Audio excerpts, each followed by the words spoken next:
है ना। तो ये जो एक श्लोक है, इस एक श्लोक की वजह से पूरा उसकी चेंज तब्दीली आ गई, यानी अपने ही उनकी लाइफ में खुद भारवी कवि की लाइफ में चेंजेस आ गए, खुद वो अच्छे महाकवि बन गए, क्योंकि अपने पिताजी को कहाँ मारने जा रहे थे और कहाँ हो जाकर के उन्होंने पश्चाताप भी किया पूरा। ऐसा नहीं कि पश्चाताप नहीं किया, 1 साल 2 साल तक वो वहाँ रहे, अपनी ससुराल में जाके गायें चराई। ससुराल में उसमें ससुराल में क्यों चराई भाई गायें चराना उसमें बहुत अच्छी बात मानी जाती थी। कहाँ पर? अपने घर पर, अपनी ही गायों को आप चरा रहे हैं, अच्छा कार्य है, शाम को जा रहे हैं, सुबह जा रहे हैं, गाय को चारा डालना बहुत अच्छी बात मानी जाती है, आज भी मानी जाती है। जो लोग सनातनी धर्म वाले फॉलो करने वाले होते हैं वो लोग, लेकिन और ससुराल में जाके गाय चराना, ससुराल में जाना पहली बात तो जाकर के वहाँ पर गाय चराना, ये जो काम करना है वहाँ जाके जो उनके कार्य हैं, तो ये बात अच्छी बात नहीं मानी जाती, पश्चाताप के रूप में लोग करते थे। इसलिए ये पश्चाताप उसमें फेमस था, इसलिए उनके पिताजी ने ये पश्चाताप बताया। या क्योंकि बाद में वो बताता है कि मैं ही हूँ वो, जो मैंने अभी पूछा था कि एक बच्चा अपने पिताजी को मारने जा रहा था, लेकिन वो अब पश्चाताप करना चाहता है, प्रायश्चित करना चाहता है। उस प्रायश्चित के अंदर वो करे क्या करना चाहिए उसको, उस बच्चे को। तो पिताजी ने बताया कि वो ऐसा बच्चा अगर है अपने पिताजी को मारने जा रहा था, तो ऐसा जिन्होंने को जन्म दिया उस बच्चे को अब प्रायश्चित के अंदर ऐसा करना चाहिए कि अपनी ससुराल में जाकर गाय चरानी चाहिए, है ना। ऐसा जो स्टेटमेंट था ये वाला, इस स्टेटमेंट को समझ करके समझिए।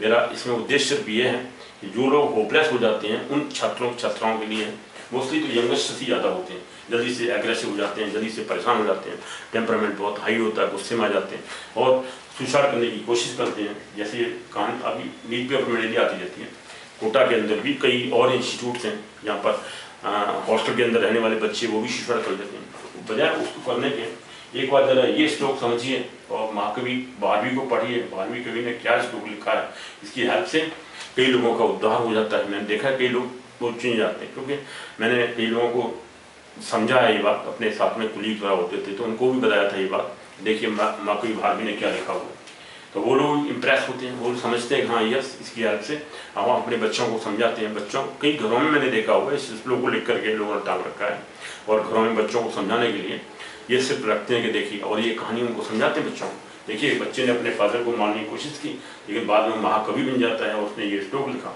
बाद में उसको अकल आती है कि शैशा तीन क्रियाओं में विवेक परमापदम पदम प्रणते ही विमस्कारण गुण।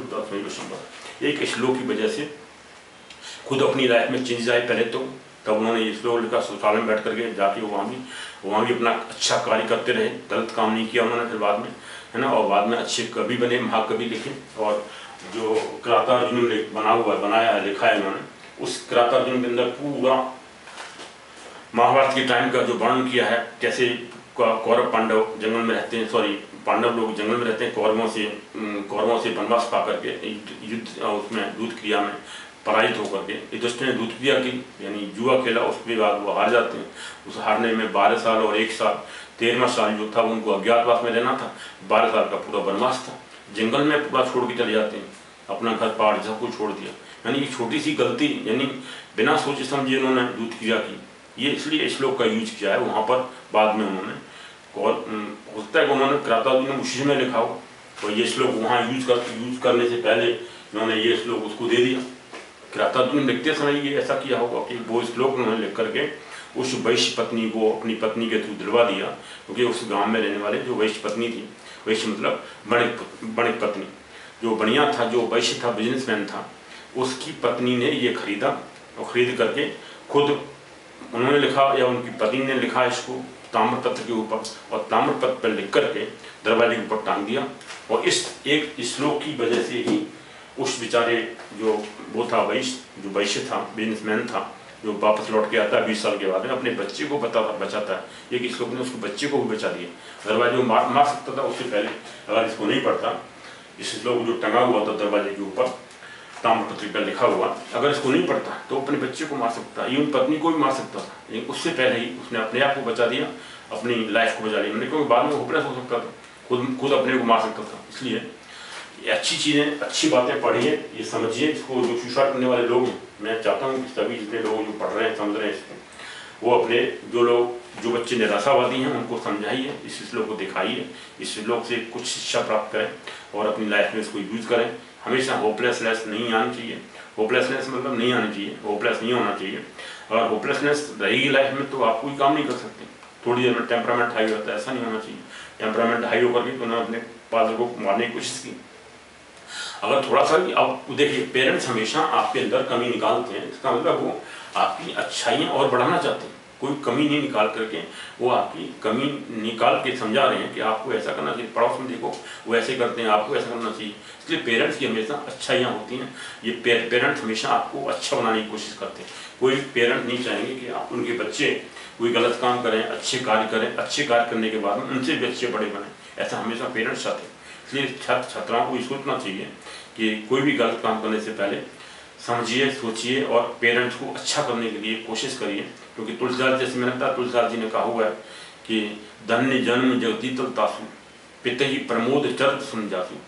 धन्य जन्म जगती तल तासु, तासु माने उसका जन्म पृथ्वी के ऊपर धन्य है। धन्य जन्म जगती तल, जगती माने पृथ्वी के ऊपर, जगती तल पृथ्वी के तल पर जन्म उसका धन्य है। धन्य जन्म जगती तल तासु, तासु माने उसका जन्म पृथ्वी के ऊपर धन्य है। पितहि प्रमोद चरित्र सुन जातु, जिसके चरित्र को सुनकर के पिता को प्रमोद होता है। प्रमोद मन पिता को खुशी होती है, हर्षित होते हैं पिताजी। इसलिए ऐसा वो भारवी चाहता था, कि भारवी भी चाहता था कि उसके पिताजी उसकी प्रशंसा क्यों नहीं करते हैं, भाई मुझे अच्छा बनना है। उस समय भी ऋषि लोग ऐसे कहते हैं, अच्छे श्लोक मिल जाएंगे आपको कि पिताजी चाहते हैं कि भाई उनके वो हमेशा प्रशंसा, अब बच्चा अच्छा बन रहा है तो पिताजी को बहुत प्रसन्नता होती है। और उस बेटे का, उस पुत्री का, पुत्र का जन्म पृथ्वी पर धन्य है, जिसके पिताजी उसकी प्रशंसा करते हैं, उसके कार्यों को देख कर। इसलिए शुभ कार्य करने से ही बच्चों की प्रसिद्धि होती है। और उस प्रसिद्धि में कौन पेरेंट्स सहायक नहीं होगा।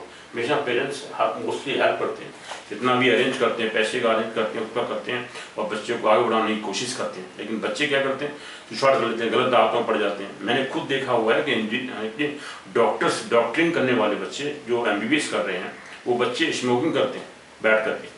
मैंने उनको देखा हुआ है। यहीं एम्स में पढ़ने वाले कुछ बच्चे थे, उनको मैंने खुद देखा जाके।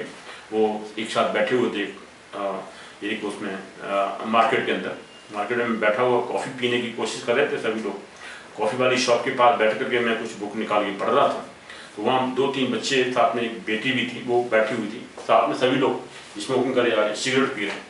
तो मैंने उनको पूछा, भाई आप करते क्या बच्चे लोग। मैंने पहले तो उनको मना किया कि भाई आप स्मोकिंग कर रहे हो, धुआं मेरी तरफ आ रहा है, प्लीज़ आप इसको बंद कर दीजिए और चलो मैं हट जाता हूँ वहाँ से। फिर मैं वहाँ से हट गया था, मैंने चलो वहाँ उधर बैठ जाता हूँ। लेकिन आप हो कौन, पहले मैंने उनको पूछा। तो सर हम लोग वो यहाँ से डॉक्टरी पढ़ रहे हैं। डॉक्टरी पढ़ रहे हो, MBBS कर रहे हो, कहाँ से, एम्स से पढ़ रहे हो। एम्स से MBBS कर रहे हैं बच्चे और स्मोकिंग कर रहे हैं। मैंने कि आपके पेरेंट्स ने आपको अच्छी बात बताइए, आप जब डॉक्टर बन जाओगे तो क्या अपने पेशेंट्स को ये बताओगे, आप पेशेंट्स को ये समझाओगे कि आप स्मोकिंग करो, स्मोक करने से क्या होता है, क्या लॉस होता है।